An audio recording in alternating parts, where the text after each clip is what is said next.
Donald Trump attacks pillars of democracy with fake news awards list, complete and total moron. It was a big night for CNN on 17 January after the news channel was named the winner of 4 of the 11 categories in U.S. President Donald Trump's 2017 Fake News Awards list. Other mentions included the New York Times, Newsweek and the Washington Post. This latest attempt at attacking the free press is part of the U.S. president's ongoing war against the media and their alleged attempts to manufacture controversies and untruths. Trump announced the winners of the highly anticipated 2017 Fake News Awards via his Twitter account with a link to the Republican National Committee's website. However, minutes after his tweet, the site crashed, reportedly due to the surge in visitors, with a spokesperson stating that traffic was off the charts. 2017 was a year of unrelenting bias, unfair news coverage, and even downright fake news. The introduction of the awards list mentioned studies have shown that over 90% of the media's coverage of President Trump is negative. Soon after his winners list tweet,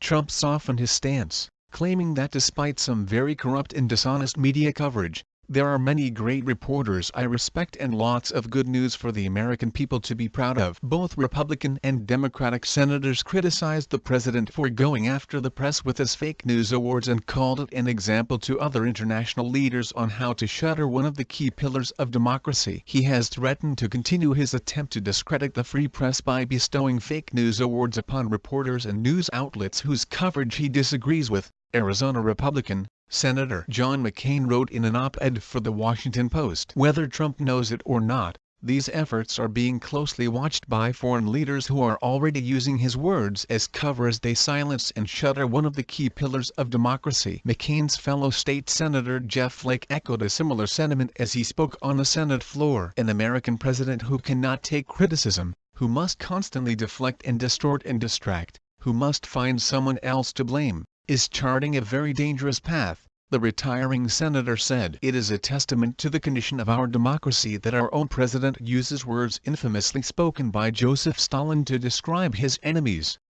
Check out the complete list of winners of Trump's fake news awards below. The New York Times' Paul Krugman claimed on the day of President Trump's historic landslide victory that the economy would never recover. ABC News' Brian Ross chokes and sends markets into a downward spiral with a false report. CNN falsely reported that candidate Donald Trump and his son Donald J. Trump, Jr. had access to hacked documents from WikiLeaks. Time falsely reported that President Trump removed a bust of Martin Luther King, Jr. from the Oval Office. Washington Post falsely reported the president's massive sold-out rally in Pensacola, Florida was empty. Dishonest reporter showed the picture of empty arena hours before the crowd started pouring in. CNN falsely edited a video to make it appear President Trump defiantly overfed fish during a visit with the Japanese Prime Minister. Japanese Prime Minister actually led the way with the feeding. CNN falsely reported about Anthony Scaramucci's meeting with a Russian, but retracted it due to a significant breakdown in process. Newsweek falsely reported that Polish First Lady Agata Kornhauser-Duda did not shake President Trump's hand. CNN falsely reported that former FBI Director James Comey would dispute President Trump's claim that he was told he is not under investigation. The New York Times falsely claimed on the front page that the Trump administration had hidden a climate report. And last,